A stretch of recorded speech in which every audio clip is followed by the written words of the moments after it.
శ్రీమాత్రే నమః. రథసప్తమి 2025 ఫిబ్రవరి 4వ తారీఖున రథసప్తమి వచ్చిందండి. చాలా విశేషమైనటువంటి పర్వదినం. భూమిపైనటువంటి జీవరాశులు సుభిక్షంగా మునగాలంటే అందుకే కారణం సూర్యుడే. ఈ కారణంగానే భగవానుని కనిపించే దేవుడు ఎవరైనా ఉన్నారంటే సూర్య భగవానుడని హిందూ సంప్రదాయ ప్రకారం తెలపడం జరుగుతుంది. సూర్య జయంతి రోజు ఎక్కువ పూజిస్తారు. మాఘమాస శుక్లపక్షమ సప్తమి తేదీ నాడు ఈ పర్వదినం వస్తుంది. దీన్ని రథసప్తమి అంటారు. సూర్యుడు సప్తాశ్వం 7 గుర్రాలపై దక్షిణాయనం ముగించుకొని పూర్వోత్తర దిశగా ప్రయాణం సాగిస్తూ భక్తుల యొక్క మనోగతాన్ని తెలుసుకొని ఆరోగ్యాన్ని, ఐశ్వర్యాన్ని, విజయాన్ని అందించే ఉత్తరాయణ పుణ్యకాలంగా భావించడం జరుగుతుంది.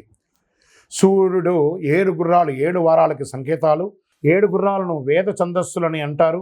గాయతి, తృష్టు, జగతి, అనుష్టు, అంతి, బృహతి, ఉష్ణిక అనే 7 గుర్రాల రథంపై భానుడు సవారీ చేస్తారన్నమాట ఈరోజు.